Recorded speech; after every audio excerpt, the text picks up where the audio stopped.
Okay. Any questions? You mentioned the senators that are here, Mr. President. Do you personally approve of the deal that's happening right now on Capitol Hill to end the government? Well, it depends what deal we're talking about. But if it's a deal I heard about, that's certainly, they want to change the deal a little bit. But I would say so. I think based on everything I'm hearing, they haven't changed anything. And we have support from enough Democrats. And we're going to be opening up our country. It's too bad it was closed, but we'll be opening up our country very quickly. Mr. President, that deal does reverse the mass firings your administration put through during the shutdown. Did you sign off on that, and will you abide by that if this passes? Well, I will be. I'll abide by the deal. The deal is very good. We're not going to be giving $1.5 trillion to people that came in from jails and from, the gangs and drug dealers and all of these others that they wanted to be given health care, which would have hurt our health care system. I hope that we're going to be able to have a health care where Lindsay and I were discussing it, Jim and I were discussing it, and Katie, we discussed it. We want a health care system where we pay the money to the people instead of the insurance companies. And I tell you, we're going to be working on that very hard over the next short period of time, where the people get the money. We're talking about trillions and trillions of dollars where the people get the money. Yes, please. Syria President, sir, could you update us on your meeting? Did you come to any agreements? Say it? With the leader of Syria you had earlier, did you come to any agreements today? Well, I've had an agreement with him. He's a very strong leader. He comes from a very tough place, and he's a tough guy. I liked him. I get along with him, the new president of Syria. And we'll do everything we can to make Syria successful, because that's part of the Middle East.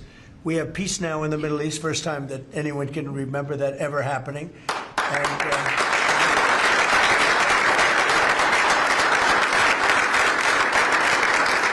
as you know, Syria is a very big part of the Middle East, very important part. If you look back at Syria, for years they had the doctors, the lawyers, they had so many of the great intellects. It's an amazing place with great people. And we want to see Syria be successful along with the rest of the Middle East. So I have confidence that he'll be able to do the job, absolutely. How close are you to a deal, trade deal with India? Are you willing to consider lowering the current tariff rate? Well, right now the tariffs are very high on India because of the Russian oil, and they've stopped doing the Russian oil. It's been reduced very substantially. Yeah, we're going to be bringing the tariffs down. What kind of level are we talking about here? I mean, at some point we're going to be bringing them down. Without tariffs, this country would be in such trouble, as they were for many years. That's why we owe $38 trillion. And one of the things we're going to do, we're going to issue a dividend to our middle-income people and lower-income people of about $2,000. And we're going to use the remaining tariffs to lower our debt. We're going to be lowering our debt, which is a national security thing. So we're doing a lot of good work. And the numbers were reported so incorrectly. The real numbers are trillions of dollars have been taken in or gotten in terms of investment from the tariffs. And so if that were ever reversed, it would be a disaster. Frankly, it would be a national security problem for our country. And nobody thinks it's going to be reversed. I think we had a very good court case. As you know, it's before the Supreme Court right now. But if that were ever reversed, people are saying, oh, it's $1 billion. Some people said, oh, it's $2 billion. Well, that obviously we can handle very easily.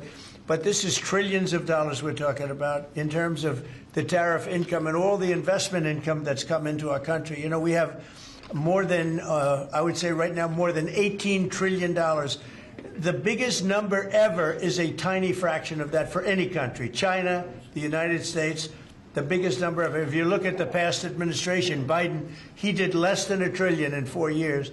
We're over $18 trillion. By the time my first year ends, we're going to have over $20 trillion of investment coming into the United States. It's unheard of. We have AI factories. We're leading China by a lot. We have cars and car plants coming in by more than we've ever had built before.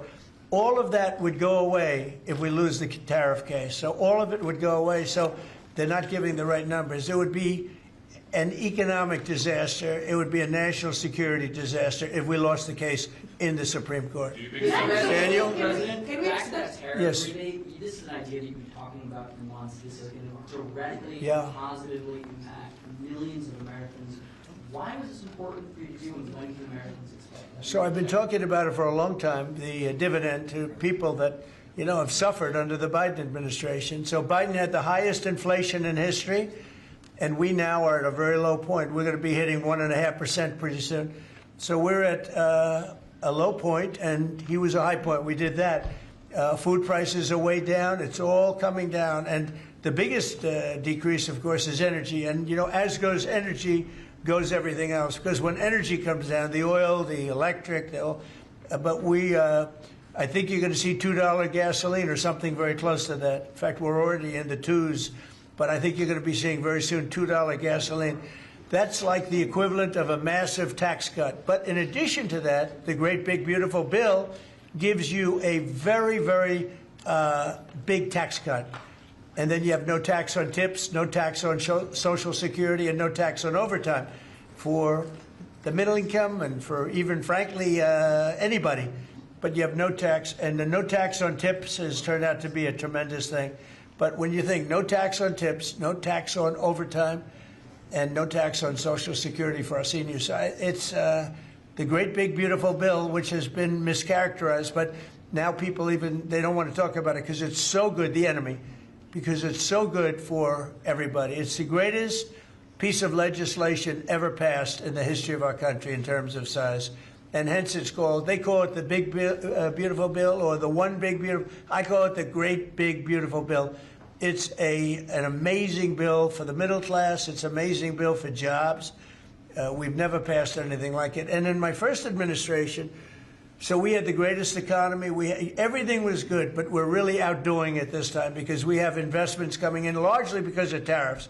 And I think because of November 5th, the election result. But we have investments coming in like we've never had before. The deal on Syria, Mr. President, on Syria. Please, behind you. Caitlin, behind you. Thank you, Caitlin. On Syria, can we expect an announcement on a pact between Syria and Israel, or an announcement on them joining the NTI? Yeah, you can expect some announcements on Syria. We want to see Syria become a country that's very successful, and I think this leader can do it. I really do. I think this leader can do it. And people said he's had a rough past. We've all had rough pasts. But he has had a rough past, and I think, frankly, if you didn't have a rough past, you wouldn't have a chance. He gets along very well with Turkey, with President Erdogan, who's a great leader. Erdogan's a great leader and very much in favor of what's happening in Syria. We have to make Syria work. Syria is a big part of the Middle East. And I will tell you, I think it is working and really well. We're working also with Israel on getting along with Syria, getting along with everybody, and that's working amazingly. As you know, Hamas has given us back numerous bodies. It sounds pretty gruesome, but it's something the parents want more than if their son had been living. Hard to believe. I've seen all of the parents, so many of the parents, and getting back the body of their son, their dead son, is as vital to them, as important to them, as if the boy was generally the boy was alive. And as you know, over the last 4 or 5 days, we've gotten a lot of the additional bodies that they said they were going to. They've worked very hard to do that. So we have peace in the Middle East. It's a great thing, and nobody's ever seen anything quite like it. After your meeting with the Syrian president today, Switzerland, Mr. you President. posted last week about your talks with Switzerland. We're reporting that you're near a deal that would lower their rates. With Switzerland? Yeah. We're working on a deal to get their tariffs a little bit lower because. 15% is what we're saying. No, I haven't said any number, but we're going to be working on something to help Switzerland along. We hit Switzerland very hard. We want Switzerland to remain successful, and we're a part of Switzerland in the sense that they've been a very good ally. Yeah, we're working on them and some others, and we're working on others to increase them a little bit too. How close is it to Switzerland? Switzerland? What, do you have something to do with Switzerland? He wants to buy a nice watch. Right? He wants to buy a nice Rolex, right? We'll give Rolex some publicity because Rolex they've been very nice, Now, look, it's a beautiful country. It's a small country, but economically very big. So we're working on something. Caitlin? After a meeting with the Syrian president earlier today, Marjorie Taylor Greene, who is a big ally of yours, said that she would rather see you focused on nonstop domestic policy meetings here at the White House instead of nonstop foreign policy meetings. What's your response to her saying that, and also saying that grocery prices are up and not down, as you said? Yeah, so I don't know what happened to Marjorie. She's a nice woman, but I don't know what happened. She's lost her way, I think. But I have to view the presidency as a worldwide situation, not locally. I mean, we could have a world that's on fire where wars come to our shores very easily if you had a bad president. We had a horrible president, and we ended up with Russia, Ukraine, and we ended up with other disasters, too. Don't forget, I put out 8 wars, 9 to come. I think I'll get the other one taken care of, but I put out 8 wars. And look at the damage that Russia, Ukraine has done to us as a country. I mean, we spent $350 billion. We're not spending any money anymore. Now they pay us through NATO. You know, I got NATO to go from 2% to 5%. Well, that's very important. When you're president, you really sort of have to watch over the world because you're going to be dragged into it otherwise. You're going to be dragged into a world war. I think if I weren't president, first of all, that war would have never happened if I was president. And if I weren't president, that war could have led to World War III. It won't. It's not going to anymore. But when I first got in, I said, wow, this situation could lead to World War III. And I got NATO together. I got everybody together.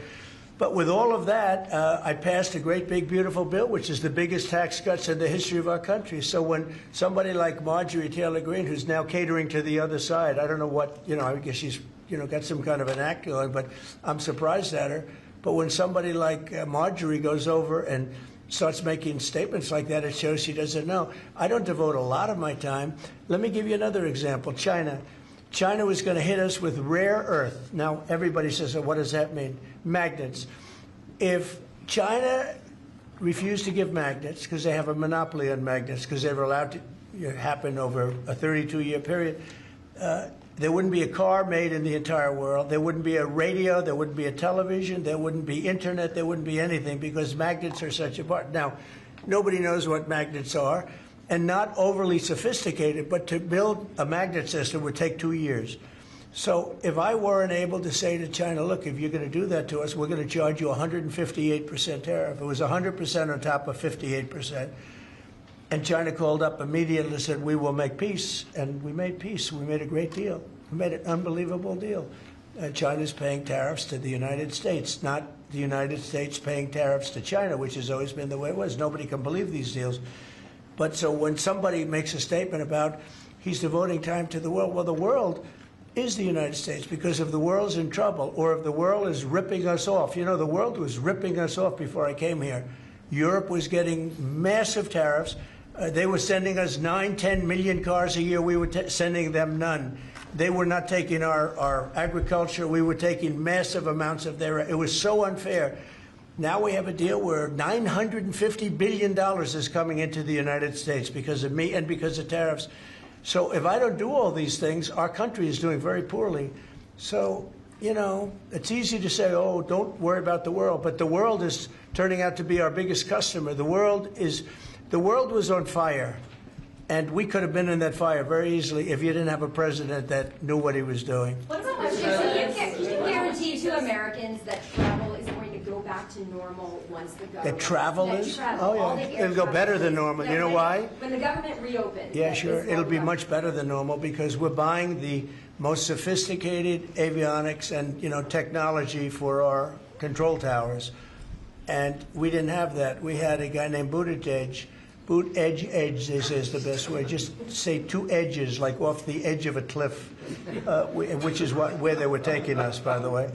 Edge was the Secretary of Transportation, and he spent billions of dollars trying to patch together our air traffic control system, which was a conglomeration of all different systems in all different cities.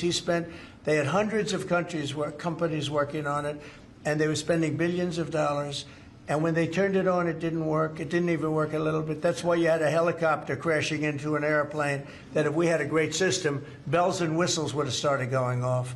So we are now in the process. We're in final bids of getting the finest system anywhere in the world. I've analyzed it. Sean Duffy has been working really hard on it, doing a fantastic job, by the way.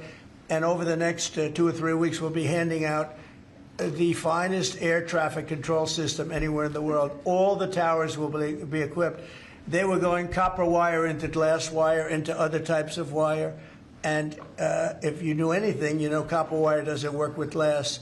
Glass doesn't work with other substances. And they spent billions of dollars, and when they turned it on, nothing happened, okay?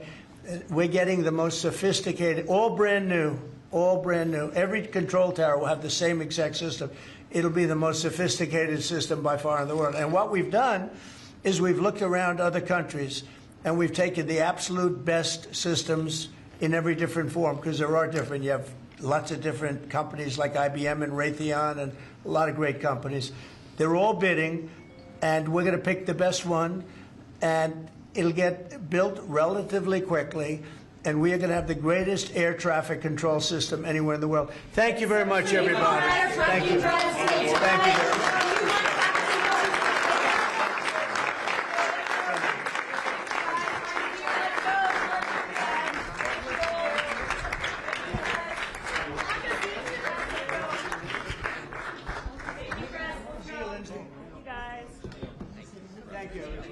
Thank you, sir. Thank you, press. Thank you, press. Thank you, Mr. President. Thank you, Mr. President. Thank you.